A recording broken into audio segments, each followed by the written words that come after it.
Nos acompañan hoy para dar unas palabras de bienvenida el encargado de negocios ad interim de la República Argentina ante el Reino de Bélgica, el ministro Andrés Mangiarotti, el embajador del Reino de Bélgica ante la República Argentina, el embajador Peter Madens, y también está presente el ex cónsul belga durante la última dictadura militar, Willy Lehmann.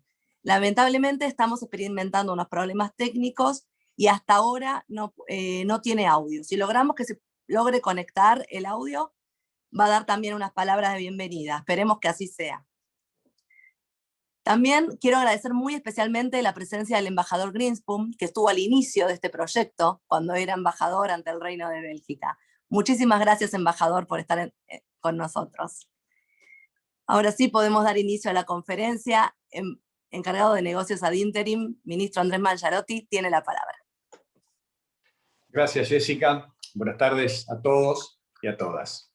Antes que nada, muchas gracias al doctor Parmentier, a la doctora Beck Weiss, a la licenciada Hein, a Ángela Buffet y a Mimi Rodríguez por ser parte de esta conferencia para recordar los 45 años del golpe militar del 24 de marzo de 1976.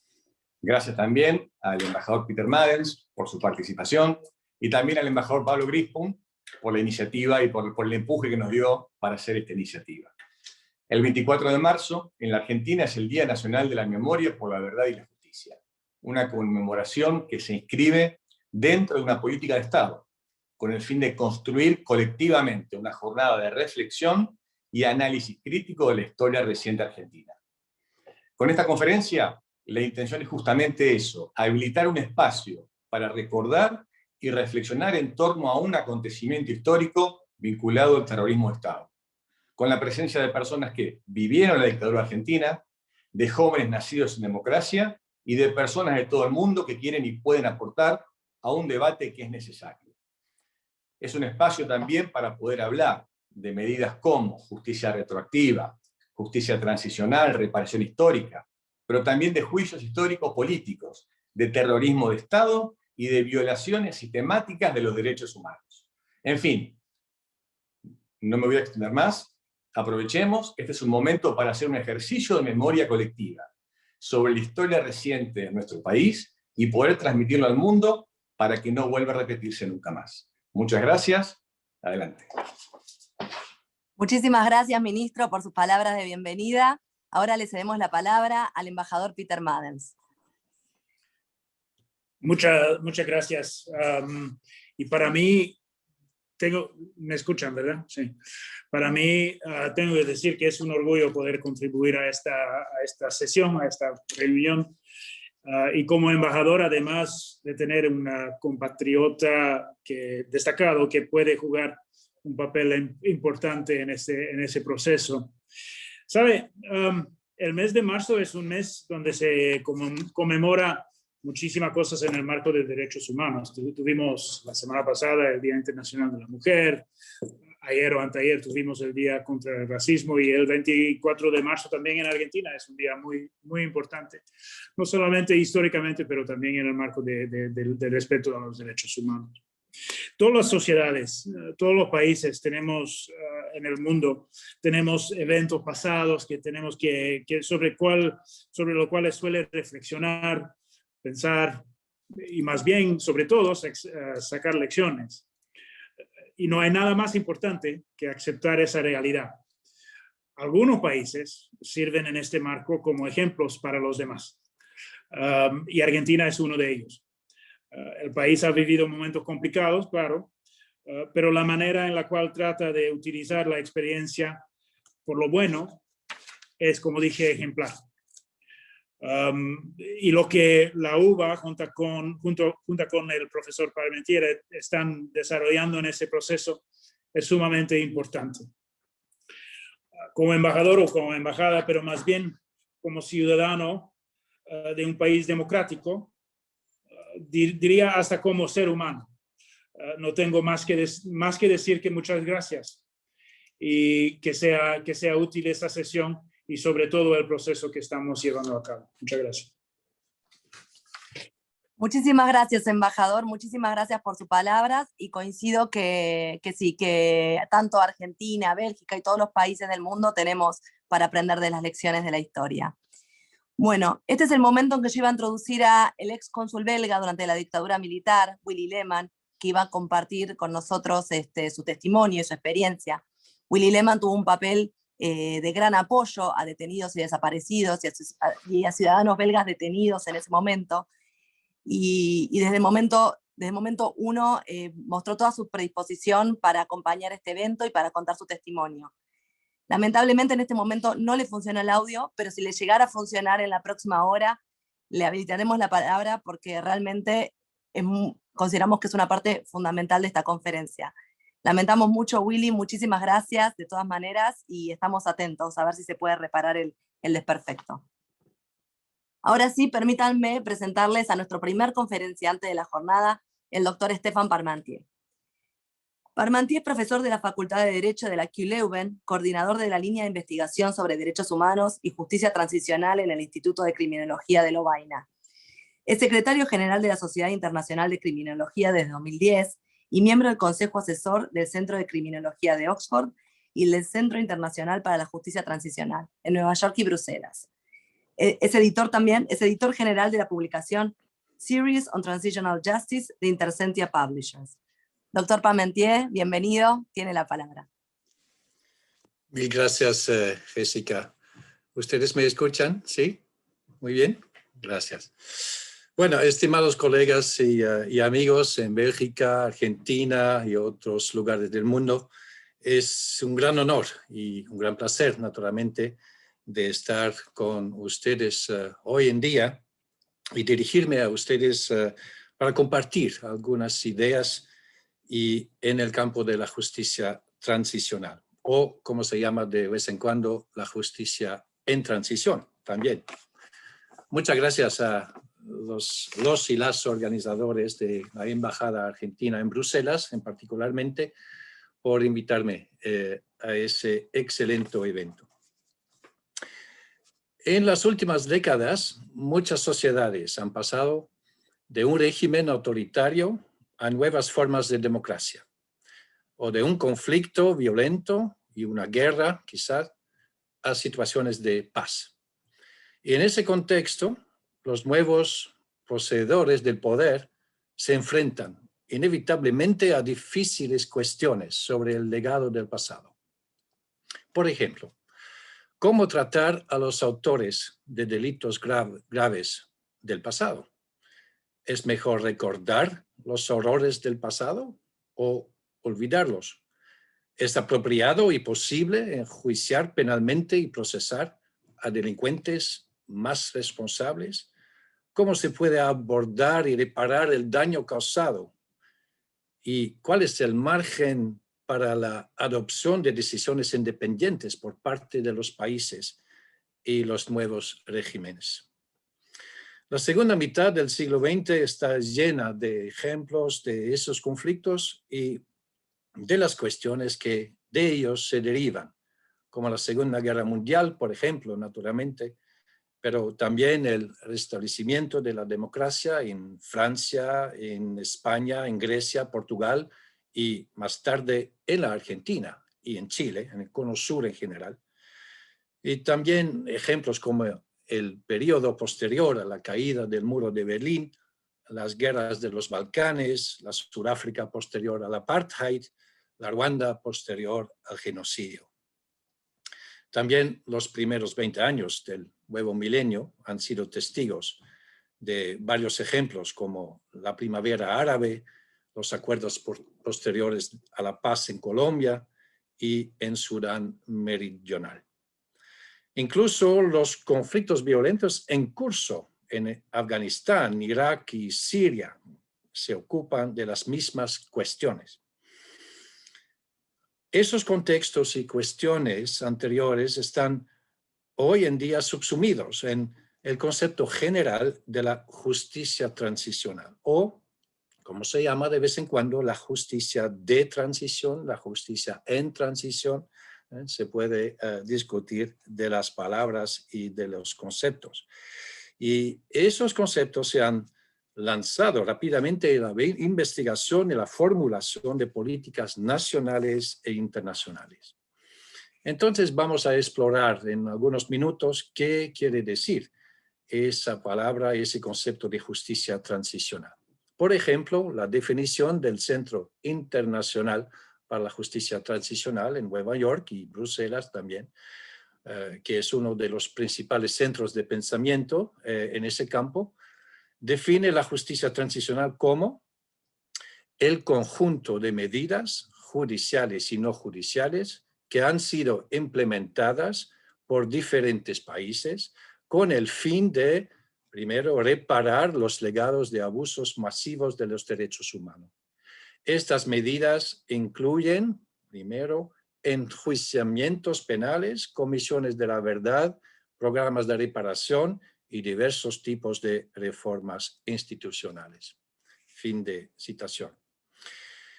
Ese término de justicia transicional surgió a principios del decenio de 1990, poco después de la inesperada y rápida implosión de los regímenes comunistas de Europa Central y Oriental tras la caída del muro de Berlín.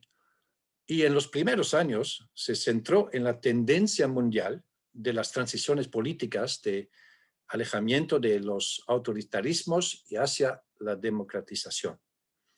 Y se centró en la tortura, los asesinatos y las desapariciones de muchas personas, en su mayoría por agentes estatales. Ese marco conceptual de la justicia transicional se modificó fundamentalmente en 2004 a través de un informe de las Naciones Unidas sobre el Estado del Derecho y la justicia transicional, justamente del secretario general en ese momento, Kofi Annan, al Consejo de Seguridad.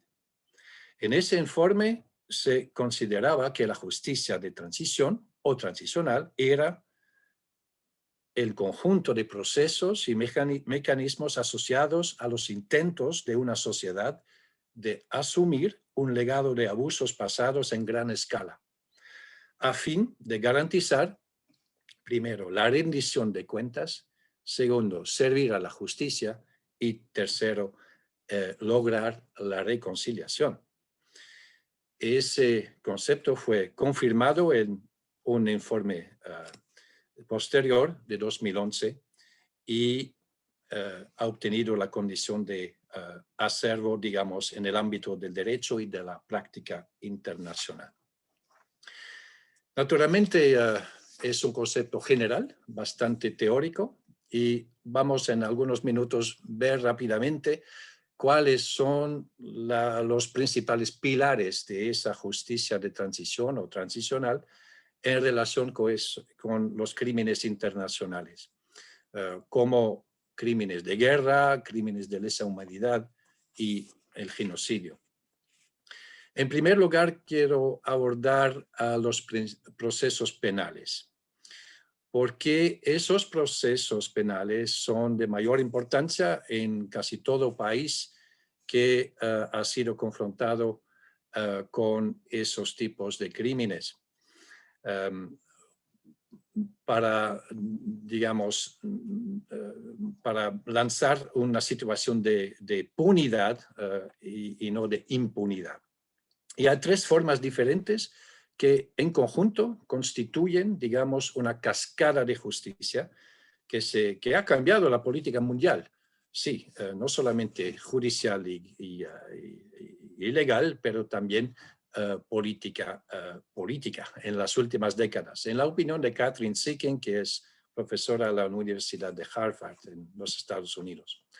En primer lugar, mediante el sistema de justicia penal ordinario a nivel nacional, porque los estados están tradicionalmente bien equipados para llevar a cabo esos procesos penales contra los sospechosos de delitos comunes. Y, por ejemplo, la Argentina ha avanzado mucho en ese marco hasta el día de hoy. En segundo lugar, hay 3 decenios, digamos, décadas, que se ha producido un importante desplazamiento de los procesos nacionales al nivel transfronterizo. Por ejemplo, con la elaboración de la denominada legislación de jurisdicción universal en varios países, como España, como Bélgica, como Suiza. Y en tercer lugar, se ha producido un cambio hacia el establecimiento de mecanismos de justicia penal a nivel internacional. Los precursores, naturalmente, sí, se habla de Nuremberg y Tokio, pero más recientemente hay tendencia, naturalmente, de los tribunales ad hoc, ex-Yugoslavia y Ruanda, y en día de hoy la Corte Penal Internacional Permanente en La Haya. Eso es un primer pilar, digamos, procesos penales y todo que surge de eso. Pero también hay otros mecanismos. Otro mecanismo innovador, por ejemplo, en la esfera de la justicia de transición, son las comisiones de la verdad. Esas comisiones representan un enfoque completamente diferente, ya que la idea básica no es de procesar y juzgar a las personas según procedimientos jurídicos, pero de desenterrar y a veces literalmente desenterrar el mayor número posible de hechos sobre el pasado siguiendo enfoques no judiciales.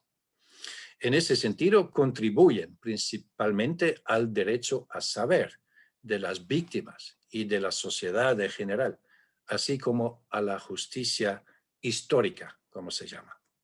Esas comisiones constituyen un fenómeno relativamente nuevo y no hay definición única, pero existen diversas interpretaciones y una de ellas es la interpretación de Priscilla Heiner, un investigador norteamericano, que propone 5 características, entre ellas que una comisión de la verdad está investigando patrones de eventos, más que eventos individuales, y se relaciona de manera directa y amplia con las personas afectadas.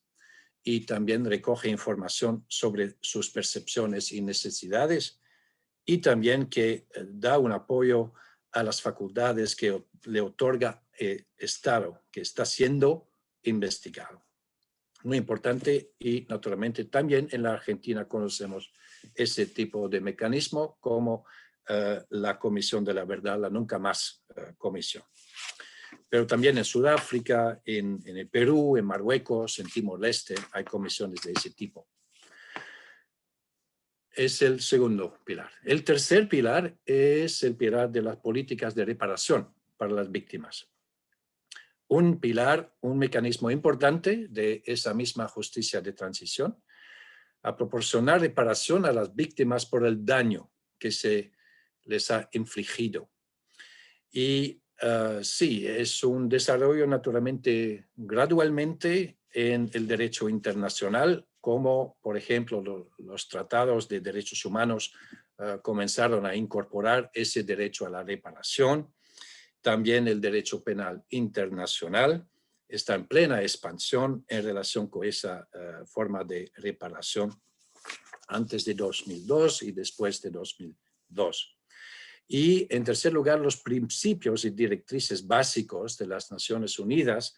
Nos parecen muy importantes esos principios de 2005 que enumeran 5 categorías de reparaciones, entre ellas la restitución de bienes y derechos, la indemnización monetaria, por ejemplo, por el daño infligido, la rehabilitación como forma de asistencia médica, psicológica. También la cuarta, la satisfacción. Es una categoría muy amplia. Quiere comprender la verdad, por ejemplo. También que la revelación no cause más daño o ponga en peligro la seguridad de las víctimas. También servicios conmemorativos, homenajes a las víctimas. Disculpas públicas que incluyen también reconocimiento de los hechos y la aceptación de responsabilidad, y mismo las sanciones legales y administrativas. Y entonces hay una quinta categoría que de vez en cuando se establece como un cuarto pilar, son las garantías de no repetición. Constituyen una categoría muy amplia, de nuevo, con la idea subyacente de evitar conflictos violentos en el futuro y de prevenir entonces esas mismas violaciones y esos mismos delitos. Es en las palabras de Rudy Teitzel, que es una de las investigadoras más importantes en ese marco también, es una justicia más o menos administrativa, pero es muy amplia también. Se trata de acciones legales, de participación en juicios, de medidas simbólicas que pueden conducir al reconocimiento de la condición de víctima, de reformas institucionales, del sistema militar, del sistema de policía, sistema judicial y otras formas.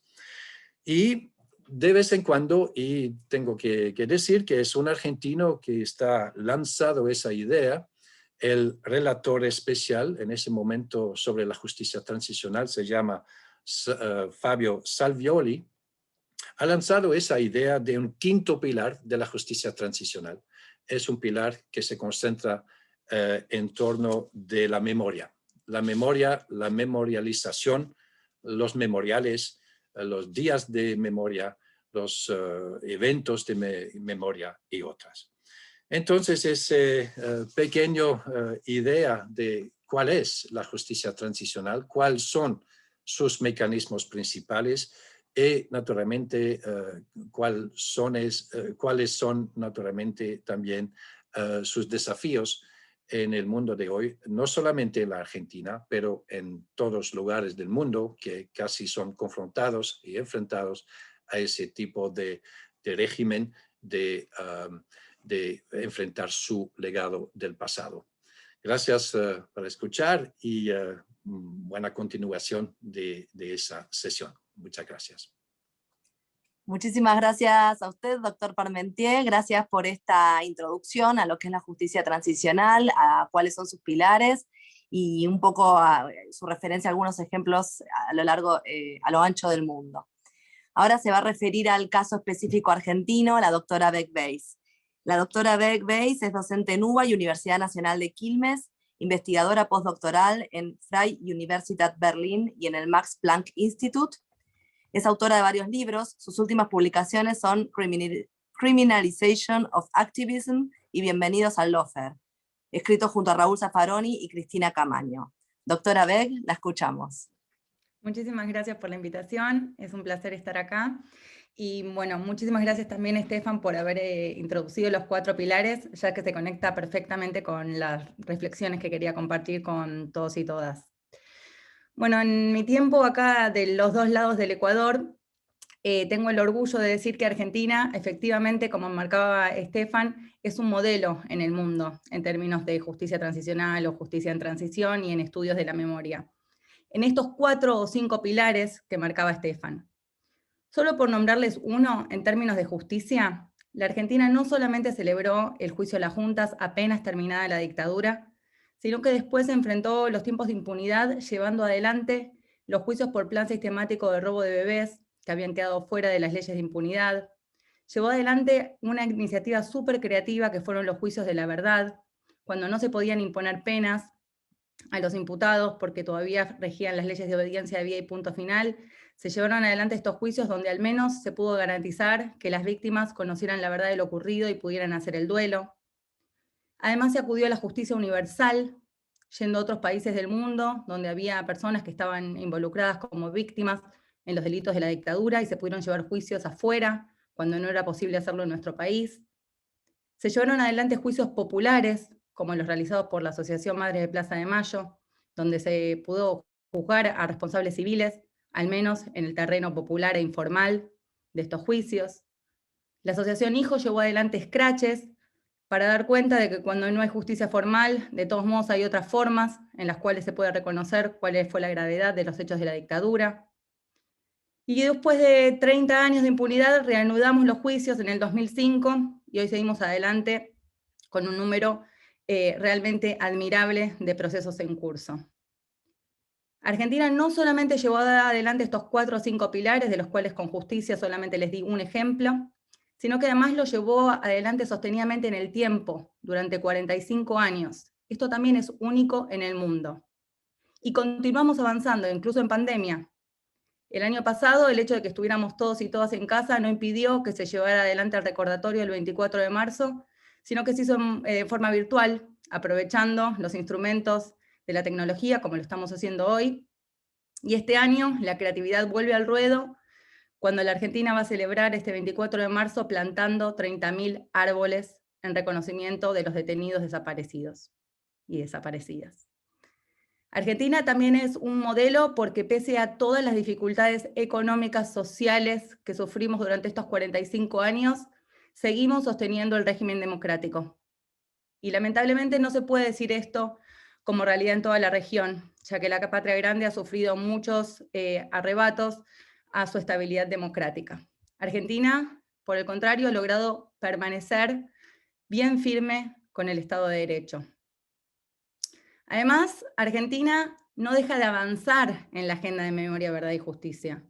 No solamente nos quedamos con las dimensiones de derechos civiles y políticos de la primera etapa, sino que avanzamos en derechos económicos, sociales y culturales, vinculando los delitos de la dictadura con el legado económico, de la deuda externa, de la pobreza estructural, los desafíos de la reforma judicial e incluso de la lucha feminista.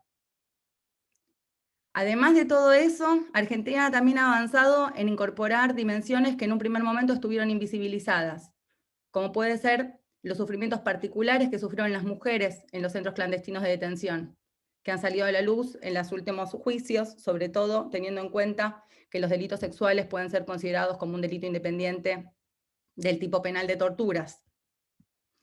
Todos estos avances que les estoy nombrando, y que son solamente algunos pocos de todos los que ha logrado la Argentina, son reconocidos en el mundo.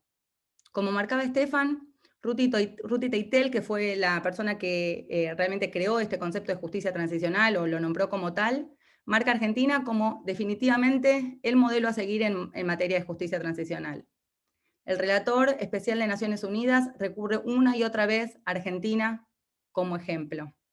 Katrin Sicking, también nombrada por Estefan, profesora de la Universidad de Harvard, marca que Argentina comenzó un proceso de una cascada de justicia, por el cual se despertaron movimientos de justicia en Latinoamérica y en el mundo a partir del ejemplo de nuestro país. Todo esto debería ser motivo de orgullo, pero sin embargo quiero marcarles un problemita. Y es que la mayoría de estos logros no están marcados desde nuestras voces, sino desde usinas de pensamiento del norte global. Y esto es motivo de orgullo, pero tiene algunas problemáticas que no quiero dejar de marcar. En primer lugar, que no aparecen nuestras voces. Nuestras historias aparecen contadas por otros, otras y otros. En segundo lugar, que aparecen problemas conceptuales. Solamente por darles un ejemplo, está el concepto de dirty war o guerra sucia, que se sigue utilizando para describir la situación de nuestro país en la literatura inglesa, y que la verdad es que pierde la riqueza de las luchas conceptuales que se dieron en nuestro país, sobre todo en el término de dictadura cívico-religioso-militar, que da cuenta de la diversidad de actores involucrados en los juicios de la dictadura, o el concepto de terrorismo de Estado, que da cuenta que el terrorismo no era de las bases o de los grupos mal llamados subversivos, sino que venía específicamente de las agencias estatales. Además, hay problemas teóricos que parten de que haya otros contando nuestras historias. Principalmente que la clave del éxito argentino no ha sido solamente el Estado u organismos internacionales, como es la realidad de la mayoría de los países del mundo, sino que en Argentina fue clave el movimiento de derechos humanos, local y en el exilio. Y esto no siempre aparece reflejado en la literatura extranjera. Por ejemplo, la CONADEP. Siempre se marca como un gran logro del primer gobierno democrático de transición. Y es verdad que ese gobierno tuvo un compromiso inigualable con los derechos humanos. Pero lo que no aparece tan claro cuando leemos en la literatura sobre la CONADEP, desde la mirada del norte global, es que la CONADEP hubiera sido imposible sin el movimiento de derechos humanos, que en las vísperas de la CONADEP ya había juntado más de 5.500 testimonios durante el terrorismo de Estado. En el caso de las luchas internacionales, del rol del exilio, también siempre aparece la cuestión de la OEA y la visita como una mirada excepcional, poniendo de sobre relieve el rol de este organismo.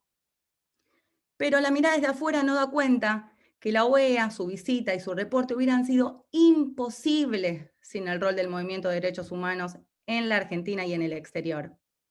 Los viajes de Emilio Mignone, fundador del CELS, a Washington, personas como Méndez, que estaban desde Estados Unidos, dándole un empuje inigualable al trabajo de la Comisión Interamericana, el rol de las madres, las abuelas y demás organismos recopilando testimonios. Entonces la propuesta hoy en día, acá a 45 años del golpe, es que esta experiencia privilegiada de la lucha por los derechos humanos en la Argentina forme parte de la agenda diplomática, en función de dar cuenta al mundo sobre nuestro recorrido con nuestras voces. Y este evento es un ejemplo excepcional de esta tarea, de cómo podemos ser nosotros mismos, nosotras mismas, las que contemos nuestras historias y nuestros logros.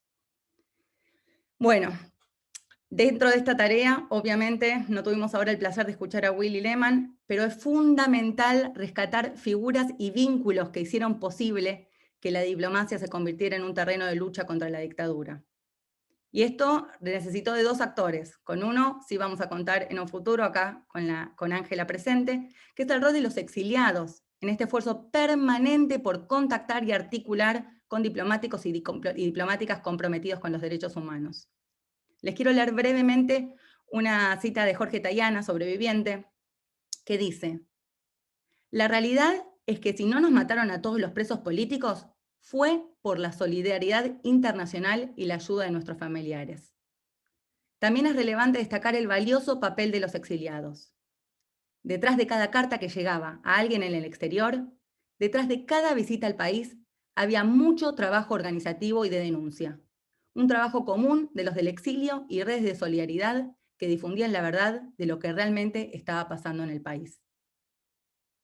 Estas redes de exiliados, de las que tenemos hoy el gusto de formar parte acá en este evento, con protagonistas de esta historia, son los que hicieron posible que muchos y muchas hoy estén vivos y no hayan sido víctimas de la dictadura. Entonces la propuesta hoy, les repito, a 45 años de la dictadura, es que la diplomacia argentina se torne en un canal privilegiado para transmitir con nuestra propia voz cómo, quiénes y por qué lograron que la Argentina sea hoy un modelo de memoria, verdad y justicia en el mundo. En fin, que la memoria, la verdad y la justicia y el rol indiscutible del movimiento de derechos humanos en este proceso sean parte de nuestra orgullosa carta de presentación en el mundo. Muchas gracias. Muchísimas gracias, doctora Beg. Solo quiero decir que todo lo relativo a la excepcionalidad de este evento no fue guionado. Fuera de broma, luego de estas reflexiones, como argentinos, tenemos que sentirnos orgullosos de si bien en momentos duros, tuvimos momentos duros en la historia, la sociedad civil y sobre todo los organismos de derechos humanos no cejaron en su lucha y hoy somos ejemplo en la defensa de los derechos humanos gracias a nuestra sociedad civil. Gracias por recordarnos eso, doctora Beg. Y ahora, en este momento de la conferencia, vamos a ver otra mirada, valga la redundancia, que ya fue mencionada por la doctora Beg, que es la mirada de los exiliados. Vamos a presentar el libro Historias del Exilio, cuyas compiladoras fueron Ángela Boffé y Marta Ronga. Este libro recoge los relatos de más de 20 argentinos exiliados en Bélgica, de varios de sus hijas e hijos y de amigos belgas que se solidarizaron en los años oscuros de la dictadura militar en Argentina. Para dar inicio a la presentación, la doctora Laura Hein analizará los aportes de la diáspora argentina en todo el proceso de búsqueda de verdad y de justicia. La doctora Hein es doctorante en la Universidad Leuven, trabaja en el Instituto de Criminología de Lovaina. Su investigación de doctorado se centra en los crímenes políticos y el papel de los exiliados en los procesos de justicia transicional con Argentina como estudio de caso. También trabaja sobre el papel de la memoria y el reconocimiento de las experiencias de los exiliados y los enfoques de la justicia restaurativa. Es Policy Officer para el European Forum for Restorative Justice. Doctora Hein, le habilitamos su micrófono. Muchísimas gracias y buenas tardes a todas. Gracias Jessica por la invitación y por tu presentación y gracias a la Embajada para organizar este evento. Yo, para introducir un poco la presentación del libro Historias del Exilio Argentino en Bélgica, me gustaría un poco, en los pocos minutos que tengo, poner el tema del exilio en el contexto de la justicia transicional, que ya Valeria ya habló un poco de esto. Y me gustaría también conectarlo con, bueno, lo que ya presentaron Stefan y Valeria. Bueno, el exilio, sobre todo si hablamos de exilio forzado, quiere decir que no es un acto voluntario, pero es un acto obligado por factores externos, está estrechamente relacionado con situaciones de guerra, con situaciones de conflictos armados, con violaciones generalizadas de los derechos humanos. Los exiliados mismos, y ahora hablo en general, no solo del caso argentino, son ellos mismos muchas veces víctimas de violaciones de los derechos humanos. Gente que fue perseguida en sus países por razones políticas o por otras razones. Pero el exilio forzado en sí se puede definir una violación de los derechos humanos si esto ocurre en una situación de represión y de violaciones generalizadas. Es por esos motivos y porque el objetivo de la justicia transicional es de buscar reparaciones al legado de graves violaciones de los derechos humanos, que progresivamente la comunidad internacional está reconociendo la necesidad de involucrar el exilio forzado, el destierro forzado en las prácticas y en el campo de la justicia transicional. Se está intentando de encontrar respuestas a los desafíos que llega consigo el exilio y a involucrar los exiliados en las prácticas de justicia de transición. Con prácticas de justicia de transición me refiero a lo que decía Stefan, prácticas de memoria, de búsqueda de la verdad, de la justicia, de reparaciones y de garantías de no repetición.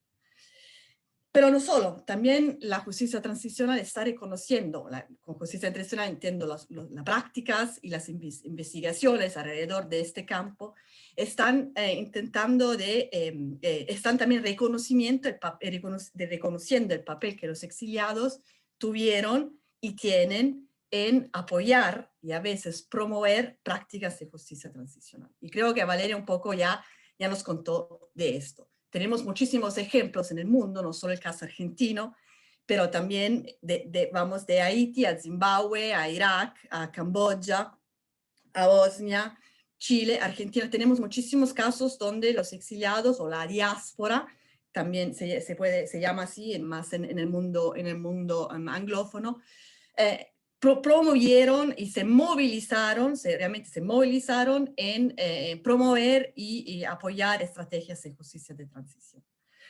Valeria ya lo dijo, un papel importantísimo del exiliados, no solo argentinos, es lo de denunciar lo que está pasando en sus países y de sensibilizar la opinión pública de sus países anfitriones, pero también de la comunidad internacional sobre lo que está pasando en sus países. Pero también empujan en sus países anfitrionas prácticas de búsqueda de la verdad, de memoria y también de justicia.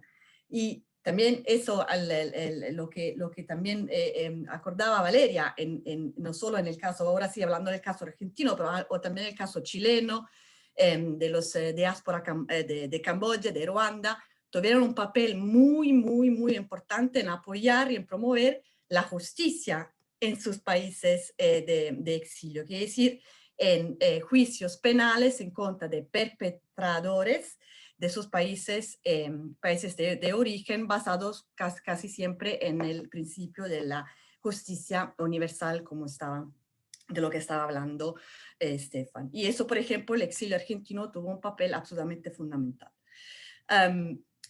Pero también lo que decía antes, se está intentando siempre más de involucrar los exiliados en prácticas de justicia transicional y, por ejemplo, importante decir que hoy en Colombia, en el proceso de paz colombiano, por la primera vez, la Comisión de los Derechos Humanos, de la Comisión por la Verdad, por la primera vez de manera sistemática y pensada, está tomando testimonios de los exiliados colombianos y le está dando voz a las experiencias del exilio.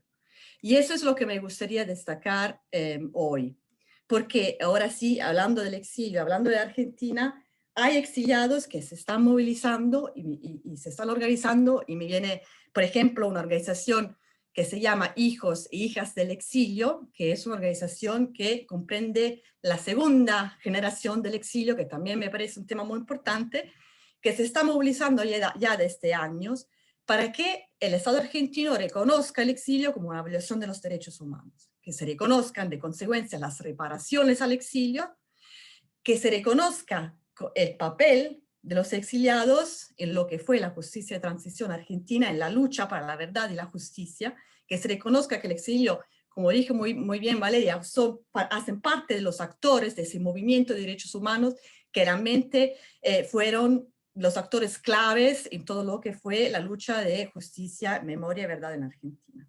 Pero también se están movilizando para que se reconozca que el exilio es una experiencia a la cual se tiene que dar voz, y que para que la memoria de los exilios, la memoria del exilio se incluya en lo que es la memoria colectiva del pasado en Argentina. Y bueno, a mí me parece que este libro que vamos a hablar hoy, y me parece que el hecho que la Embajada Argentina nos está dando este espacio es un paso adelante en este sentido. Gracias. Muchas gracias a usted, doctora Hein. Me alegro que desde la Embajada podamos aportar este granito de arena a dar su verdadero lugar a la figura del exiliado, ¿no? Y a su papel en la lucha por la memoria y por la justicia, pero también su papel de víctimas. Bueno, en este momento tenemos el honor de presentar a la señora Ángela Boffé, compiladora y coautora del libro Historias del Exilio. Ángela nació en Mendoza, Argentina, el 18 de marzo de 1946. Ex detenida política.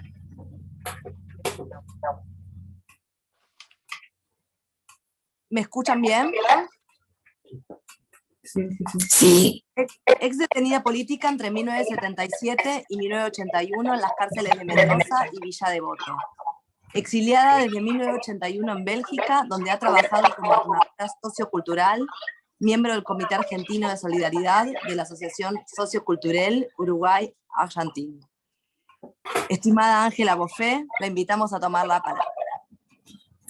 Hola, ¿me escuchan? Hola.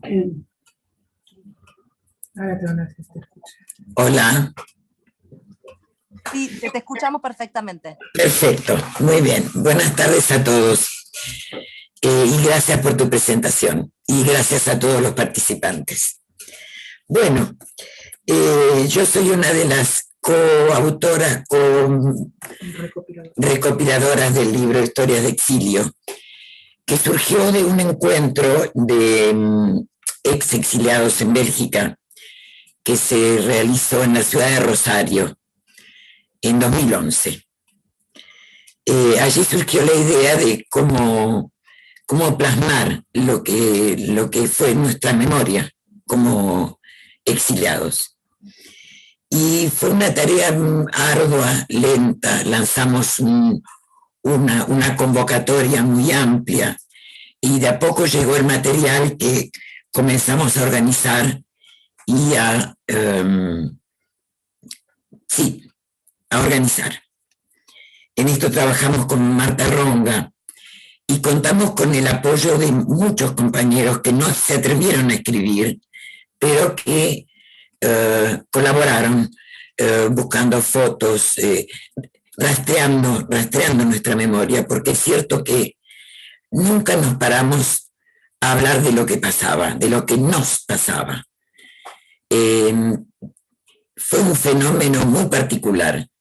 Yo me enteré de algunas historias de compañeros con los que había compartido hasta una casa. Me enteré de sus historias leyendo sus testimonios. O sea, vivimos lo que se vivió en el exilio, era como una especie de estar a disponibilidad de lo que pasaba en nuestro país. No compartíamos más que eso, sí, compartíamos la solidaridad, pero no nos atrevimos a mirar qué nos estaba pasando. Creo que hasta hoy tampoco lo miramos mucho. Y eso que lo que nos pasó fue muy grave. No solo para nosotros, sino para nuestros hijos, a los que tomamos de la mano y nos lo llevamos.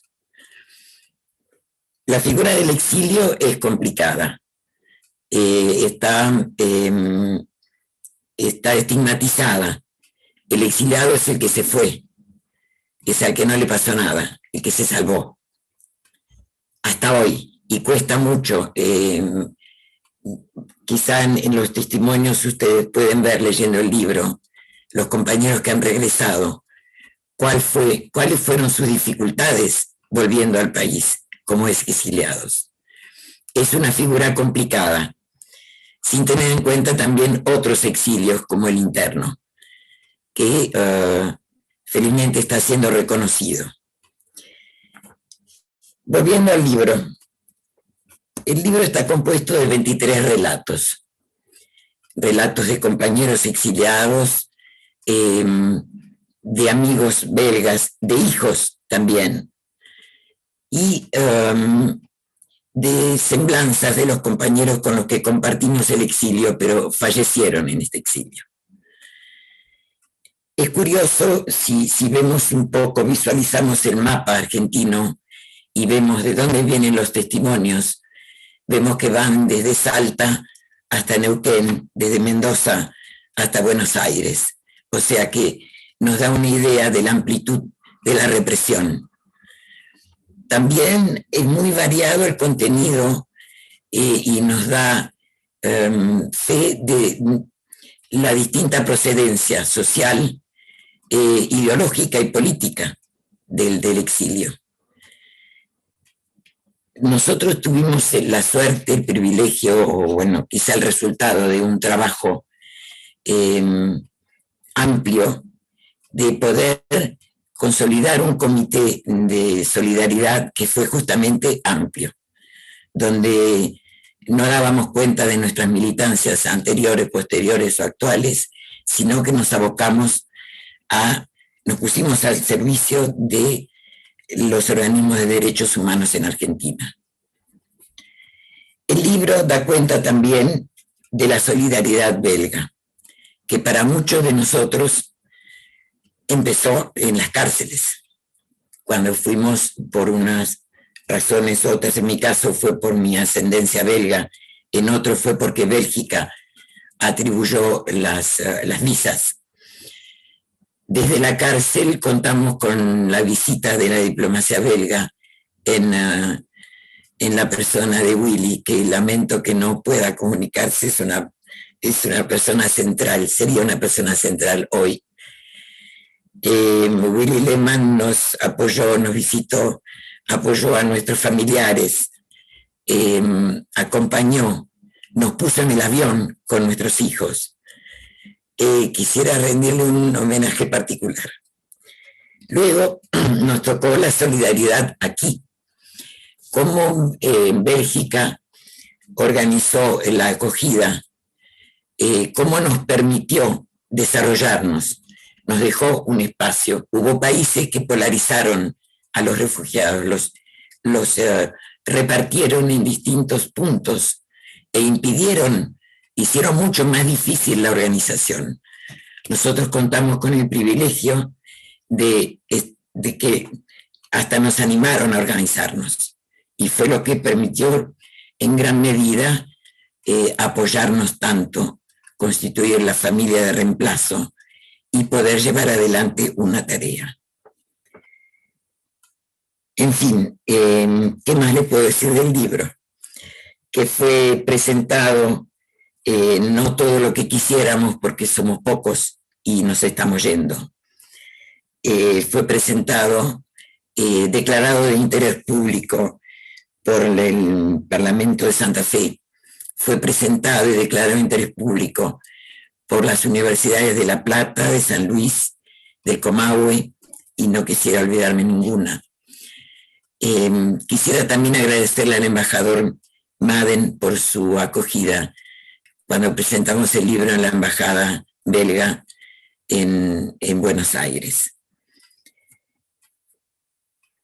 Quizá una pequeña palabrita sobre lo que es el reconocimiento del exilio, que va lento. Sí, reconocidos estamos, pero una parte del reconocimiento es la compensación económica, y hay mucha gente que necesitaría de ella, y los expedientes han sido por una falta de voluntad política en el gobierno anterior, han sido cajoneados, como decimos, y ahora pareciera que se van a desempolvar. Pero quisiera recordar que las leyes que no se cumplen no reparan, y que hay mucha gente que está todavía esperando ese reconocimiento, no solo del exilio, de otras figuras jurídicas también. Bueno, les agradezco por esta iniciativa. Voy a dejar la palabra a Herminia, que quiere completar este tópico. Gracias a todos.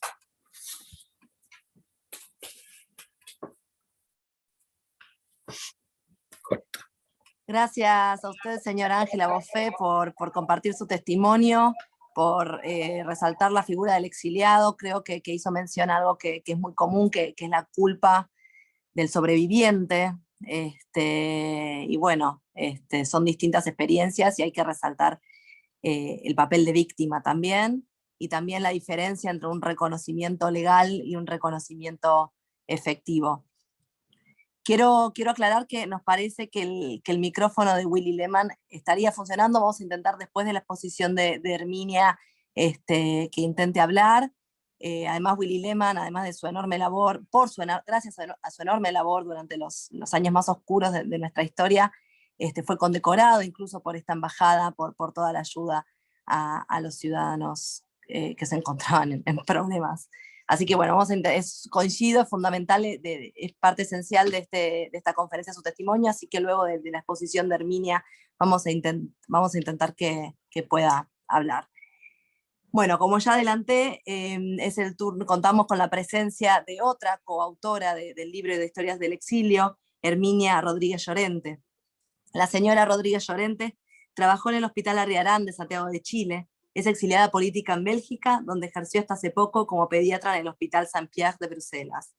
En Argentina estudió en cine en la Universidad de Buenos Aires. Señora Rodríguez Llorente, tiene el micrófono habilitado. Bueno, muchas gracias, Jessica. Buenas tardes a todas y a todos los organizadores de ese solidario evento, también a los diplomáticos belgas y argentinos antiguos y actuales, y muchas gracias por invitarme. Este libro, del cual habló también Ángela, nos muestra en cada relato dos tiempos distintos: la represión y el exilio. El tiempo de la represión nos revela capítulos de historias desgarradoras, de grandes sufrimientos padecidos bajo la dictadura, de enormes desarraigos y pérdidas de seres queridos, de humillaciones profundas, difíciles de borrar. Y sin embargo, a la vez, hay como una cierta ternura que emana de estas hojas, un respeto de sí mismo, un deseo de renacer. Son dolorosas historias que finalmente se podría decir que terminan bien. Terminan con el exilio en Bélgica. Y en este tiempo del exilio, tiene un aire de esperanza, de alivio y agradecimiento. Y justamente no es el odio lo que se podría percibirse, pero sí la demanda de justicia. Este libro se revela también, y tal vez sin haberlo programado, como un innegable documento histórico, porque contado de manera personal e individual, casi como una confesión, el lector puede comprobar que todos los testimonios coinciden en los detalles de hechos vividos durante ese periodo cruel e injusto. Y esa similitud de recuerdos semejantes le otorga al libro la categoría de documento histórico. Para entender bien este episodio trágico argentino, yo quisiera hacer una pequeña reseña histórica, que evidentemente tal vez no viene al tema, pero que justifica el porqué de la entrada de los exilados argentinos en la historia. No es el resultado de una utopía nueva o de un idealismo revolucionario innovador. No, para nada. No es nada nuevo. Es la historia normal o anormal y perenne de América Latina por la justicia. Desde la colonización en el siglo XVI, los pueblos originarios luchan y mueren por su liberación. Al principio del siglo XIX empezaron a soplar en América Latina vientos de libertad y las ideas jacobinas se expandieron por todo el continente, ocasionando las guerras de la independencia. En 1810, en Argentina, comienza la lucha y la guerra por la libertad. Y esto va a seguir y continuará y seguirá en oleadas históricas de rebeliones y represiones a veces terribles.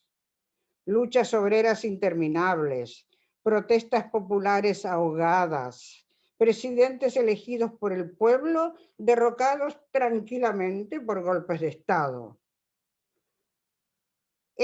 Y entonces entramos en la década del 60 y 70.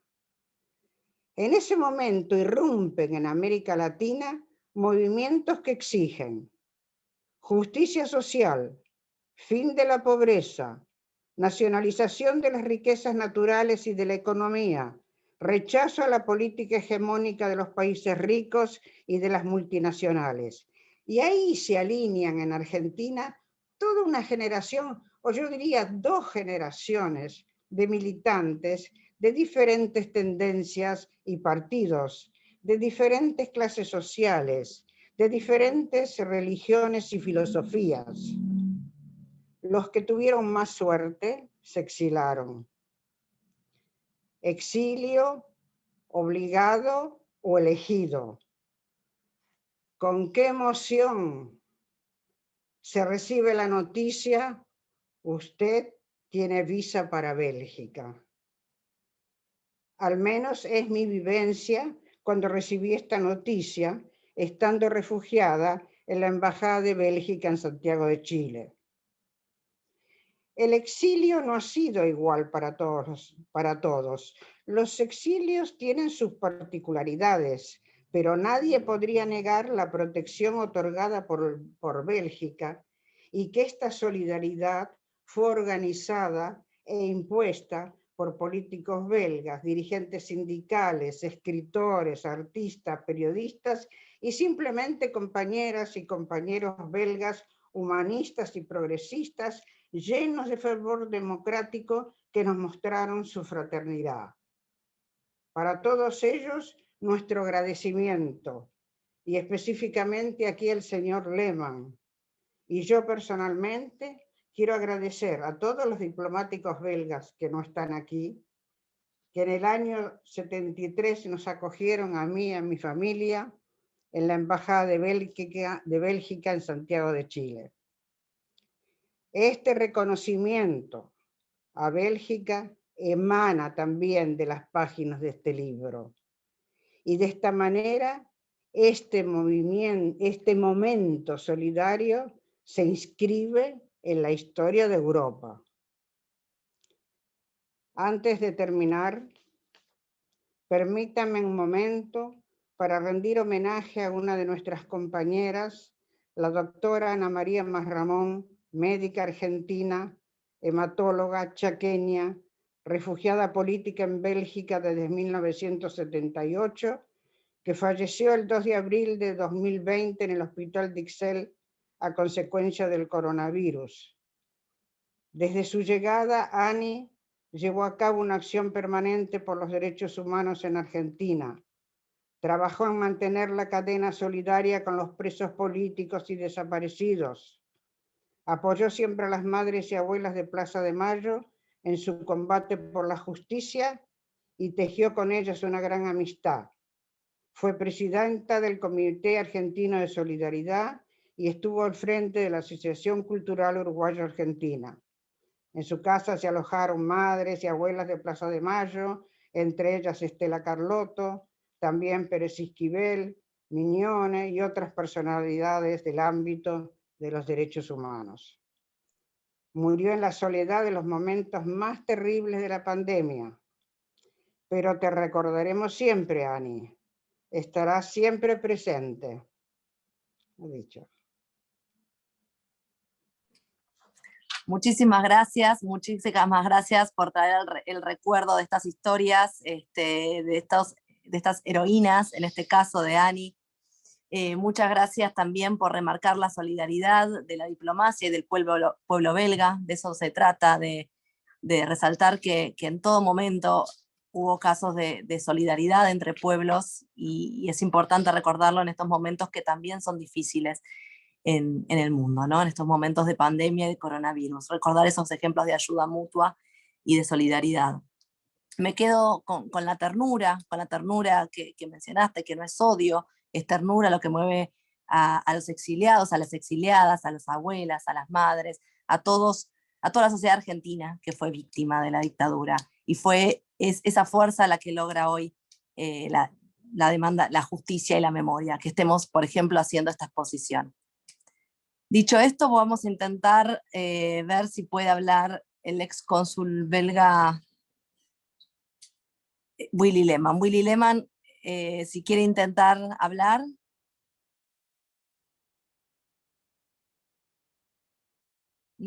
A ver, un poquito más fuerte me indican aquí.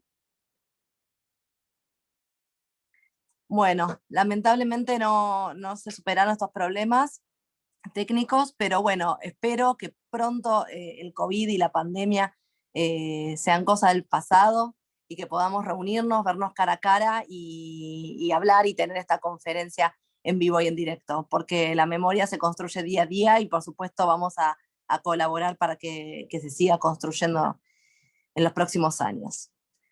Ahora sí, nuevamente, muchísimas gracias a todos. Vamos a abrir un espacio de debate. Yo no sé si personas estuvieron levantando la mano, que quieran hacer alguna pregunta a los exiliados.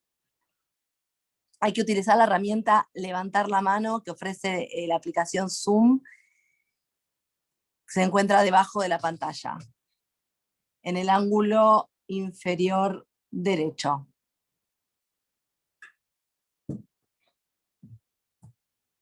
Bueno, si nadie tiene una pregunta, nadie quiere hacer algún comentario, esperamos unos segunditos.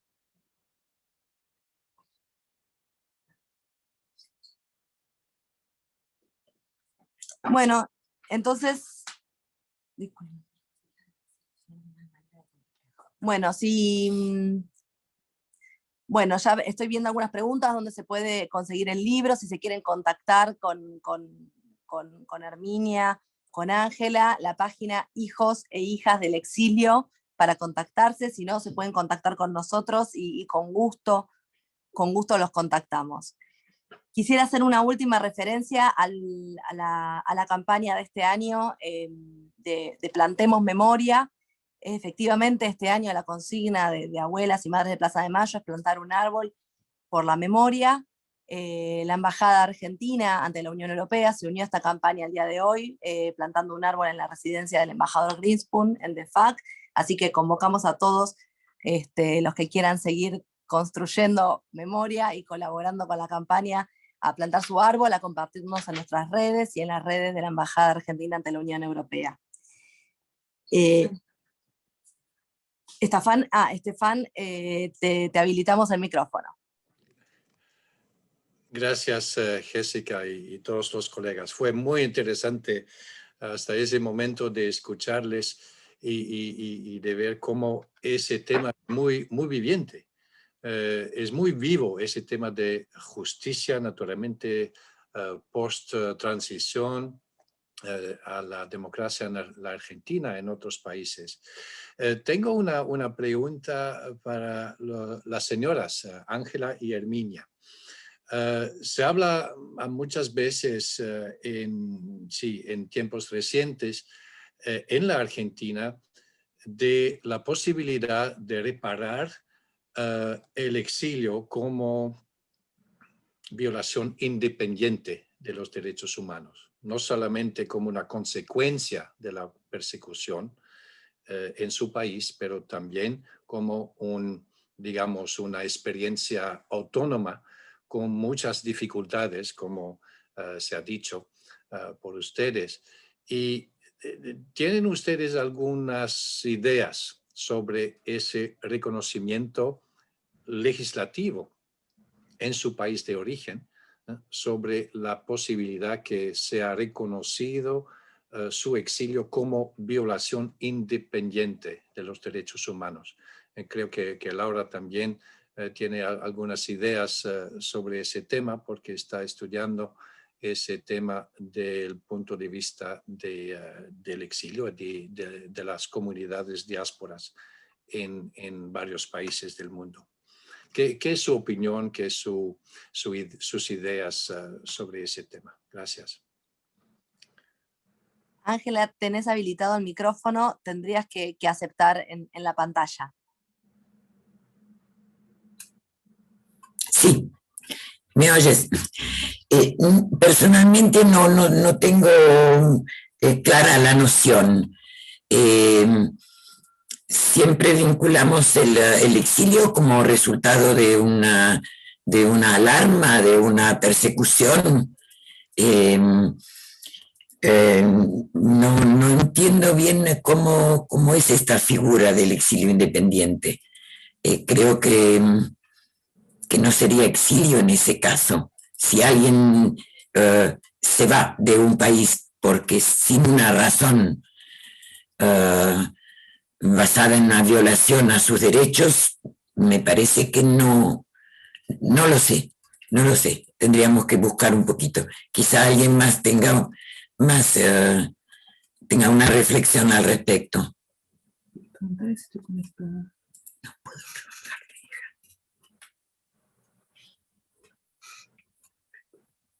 Ahora no la oigo.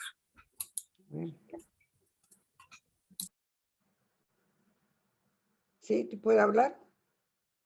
Sí, yo tampoco tengo ninguna noción jurídica real, porque bueno, no soy jurista, soy médico, pero el exilio para mí va ligado al hecho de que a uno lo echan, ¿no? Adán y Eva lo echaron del paraíso y se tuvieron que exilar. En todas las mitologías existen los exilados, porque los echan, o porque se ven obligados para salvar sus vidas. Pero sin embargo, con la presentación del profesor Parmentier, esta idea nueva, bueno, de justicia transicional crea nuevos ejemplos y nuevos estatutos, podríamos decir, de la persona que se siente perseguida.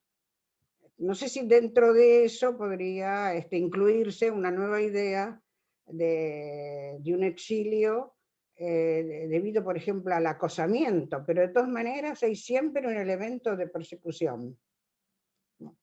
Es todo.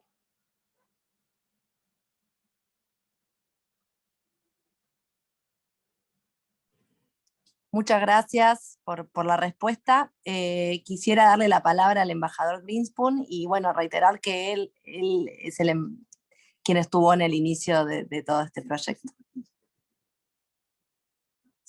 Embajador, ¿está conectado? Sí. Tiene habilitado el audio.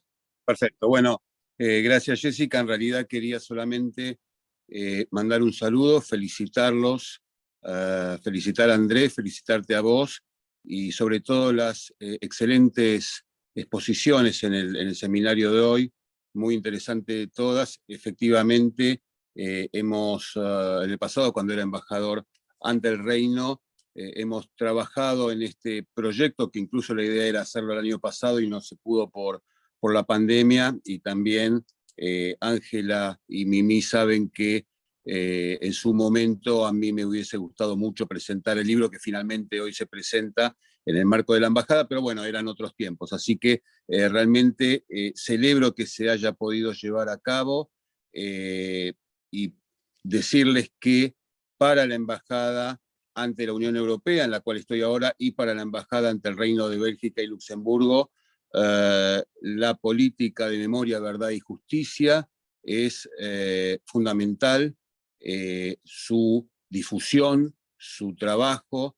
De hecho, paso un mensaje, que es que el 14 de abril próximo, en la Subcomisión de Derechos Humanos del Parlamento Europeo, que como es una reunión ordinaria, tiene transmisión web streaming vía la web, va a haber un espacio para la difusión de la política de memoria de Argentina y la presentación de la candidatura del Museo ESMA como Patrimonio Mundial de la UNESCO. Así que, digamos, si es parte del trabajo que nosotros estamos haciendo, y la verdad es que esperamos que en el futuro podamos hacer más cosas. Las puertas de, y perdón, Andrés y Jessica, hablo también por las dos embajadas, las puertas de ambas embajadas están abiertas para ustedes y para que trabajemos juntos. Así que felicitaciones por el evento, y muchos saludos a todos.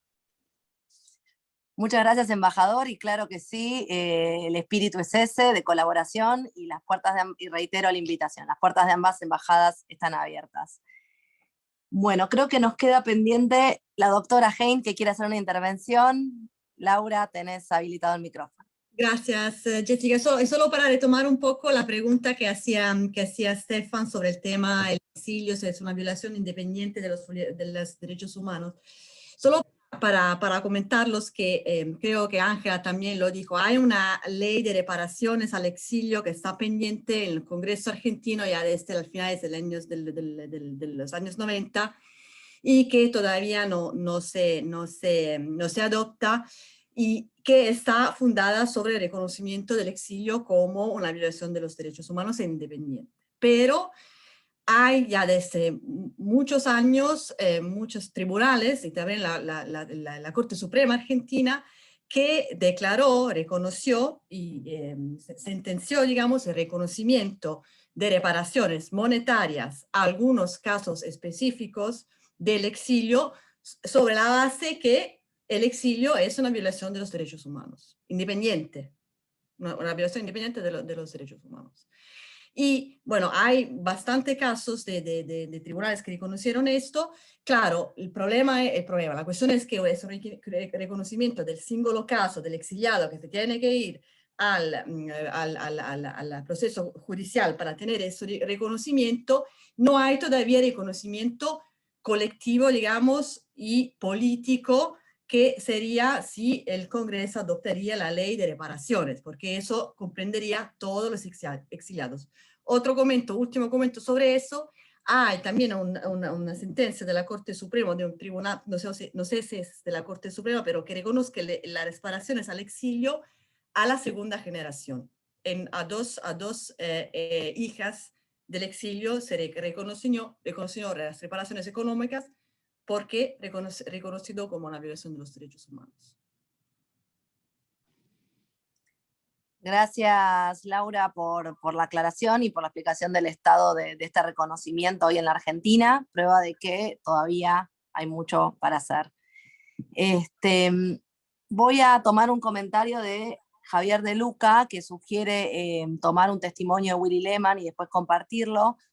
Lo que podemos hacer es grabar un video con su testimonio, con su participación, y difundirlo. O sea que vamos a tomar ese comentario y tomamos la idea. Muchísimas gracias.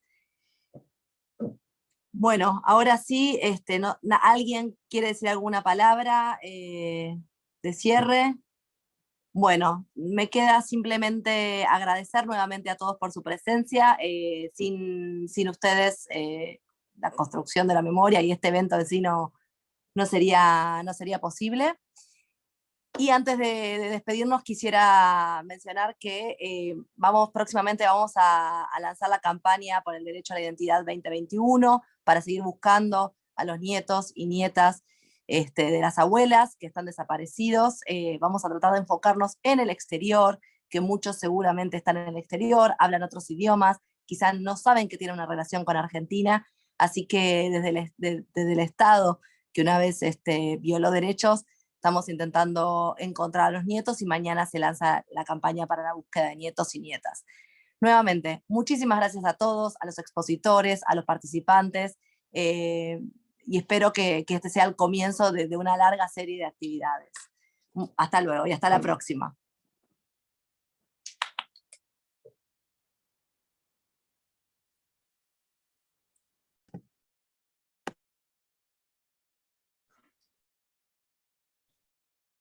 Buenos días a todos los participantes de la parte de Willy Lehmann.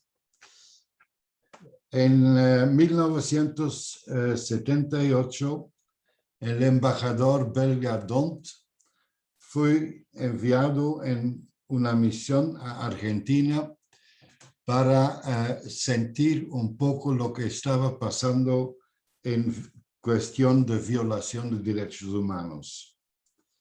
Supongo que al regresar a Bruselas, él hizo un relato de sus experiencias en Buenos Aires y a partir de ahí el gobierno belga y por el Ministerio de Relaciones Exteriores empezó a manifestar un interés sobre esta situación tan triste en Argentina. En 1979, yo fui trasladado de la embajada en Portugal hacia Buenos Aires. Al llegar en la embajada en Buenos Aires, el embajador me llamó y me dijo que durante mi misión yo, entre otros, tenía que ocuparme del asunto de la violación de los derechos humanos en Argentina. A partir de ahí, probablemente, después de la visita del embajador D'Hondt y en especial también de la presión por parte de los ONG en Bélgica, Diane de Wouters, que no era ONG, pero que ha jugado un papel muy importante de coordinadora, entre otros con Solidarité Socialiste, Caritas Católica, Oxfam, Amnesty International, Cruz Roja, y de repente, a los pocos meses de mi llegada en Buenos Aires, empezaron a llegar solicitudes de mi gobierno que pidieron concretamente de averiguar la situación de ciertas detenidas políticas en Argentina. El sistema fue lo siguiente. Una de las organizaciones no gubernamentales presentó al ministerio en Bruselas una lista o algunos nombres de personas detenidas en Argentina y adoptaron así el caso específico de esta gente. Yo recibí entonces en Argentina, en la embajada, solicitudes de averiguar la situación de XXX detenidos. Yo pensé, ¿cómo voy a saber algo eficaz y verdadero sobre la situación de esta gente? Y entonces pensé, la única manera de tener una opinión bien concreta sobre la situación era de visitar los detenidos. Pero no era asunto fácil. Yo presenté ante el gobierno argentino solicitudes a través de la Casa Rosada para poder visitar esos detenidos. En un principio no reaccionaron, pero al insistir, empezaron a autorizarme visitas a esta gente. Yo visité durante varios años todas las cárceles a donde estaban esta pobre gente. Entre otros, en la Escuela Mecánica, Villa Devoto, La Plata, Rawson Trileo, Córdoba.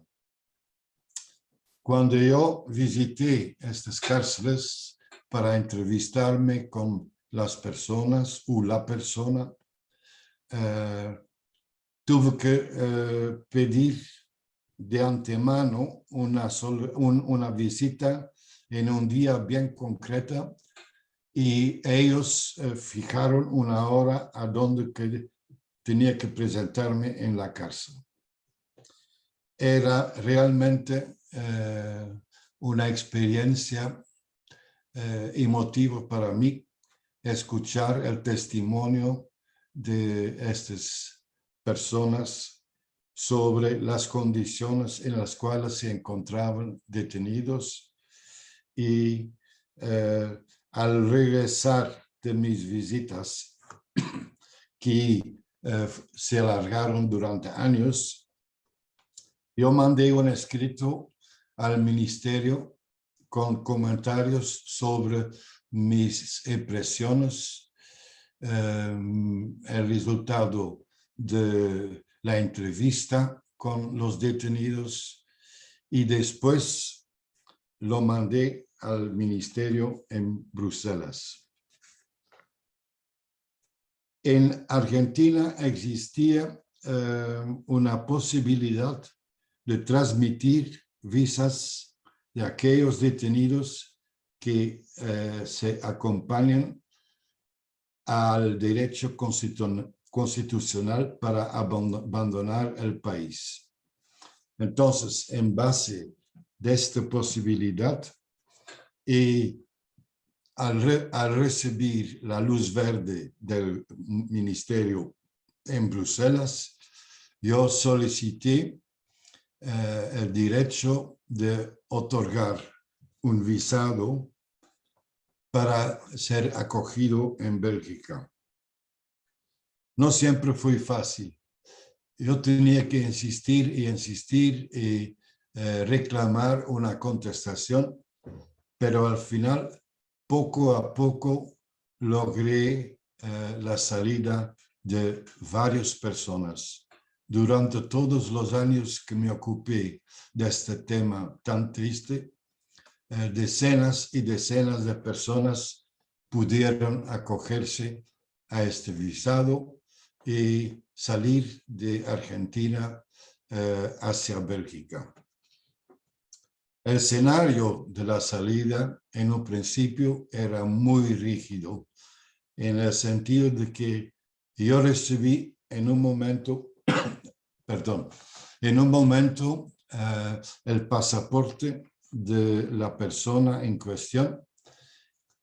Yo otorgaba el visado y tuve que reintegrar integrar el pasaporte a las autoridades militares. Después, en el momento de salir efectivamente, yo me trasladé al aeropuerto y acompañé los detenidos, especialmente en un principio, hacia adentro del avión. Esta gente llegó hacia el avión esposados. Se instalaron la persona en el avión y en este momento entregaron el pasaporte no a la persona en cuestión, pero al comandante del avión, para evitar que una persona pudiera salir en Europa hacia otro país. Esto se alargó y una vez en 1981 las autoridades argentinas invitaron a 4 diplomáticos a una visita a la cárcel en Rosen. Esta cárcel se encuentra más bien al sur de Argentina, en un casi desierto. Era una imagen como la luna, plano, gris, frío, una situación horrible a donde estaba ubicado la cárcel. Entonces, nosotros, acompañados por el mando más alto del sistema carcelario de Argentina, pudimos visitar esta visita organizada. Los detenidos nos comentaron posteriormente que deberíamos al final repetir esas visitas porque antes de nuestra llegada de repente recibieron comidas mucho mejor que normal y el trato se mejoró durante este tiempo. Durante esta visita yo viví una experiencia para mí personalmente un poco angustioso.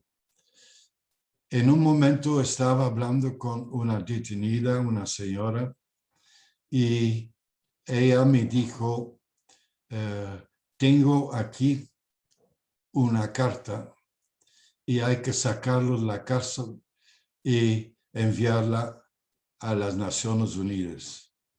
Y sacó de su blusa una carta. Yo quise casi morirme de miedo porque en mi alrededor estaban varios militares. Entonces pedí pasar al baño y en el baño saqué mi zapato y mi media y ahí puso el escrito de la señora y regresé a la reunión. Logré sacar esta carta y efectivamente llegó a las Naciones Unidas. Después de la visita hubo una conferencia de prensa y nos pidieron a hacer una declaración en relación a nuestra visita. Mis tres colegas no querían tomar la palabra, entonces al final yo fui electo como representante, portavoz de mis colegas. Yo en mis declaraciones ante preguntas de la prensa presente hizo las gracias a las autoridades carcelarias de organizar esta visita para nosotros, pero al pedirme mis impresiones sobre la visita y sobre las entrevistas con los detenidos, yo dijo que nosotros no pudimos hacer declaraciones, dar informaciones sobre esta visita y que íbamos a entregar nuestros informes a nuestros respectivos embajadores. Y ahí se quedó mi declaración hacia la prensa. Entre los desaparecidos en Argentina se encontró un solo joven de nacionalidad belga que en un momento fue secuestrado y llevado a la escuela mecánica y después silencio. Nunca más escuchamos algo al respecto.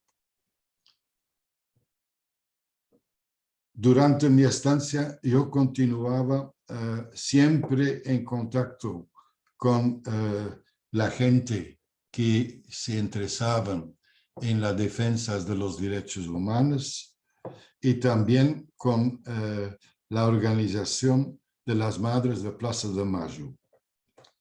Una vez vino de visita a Argentina la recién fallecida Diane de Wouters, y en ocasión de su visita yo reuní en mi casa por una cena con personas de los derechos humanos en Buenos Aires, y entonces la señora Diane de Wouters. El día siguiente, la mañana siguiente, cuando yo salí de casa para ir a la embajada, encontré en mi coche, en la ventana, una pancarta pegada: argentinos somos derechos y humanos. Aparte de este hecho, fui víctima, bueno, víctima es un poco exagerado, pero recibí intimidaciones por parte, amenazas por parte de, supongo, el régimen militar. Por ejemplo, en una ocasión pincharon los neumáticos de mi carro en frente de casa. Otro día habían puesto grasa de motor en las manijas del coche. Y en varias ocasiones recibí un teléfono anónimo diciéndome que debería parar de meterme en los asuntos de nuestro país, que decir de Argentina. Pero mismo con estas amenazas u intimidaciones, yo pude continuar mi labor, y estoy feliz de haber podido contribuir a sacar de esas cárceles horribles mucha gente con un futuro inseguro para ellos en un principio, pero al final que llegó a ser su segunda patria. Muchas gracias por su atención y un saludo a todos.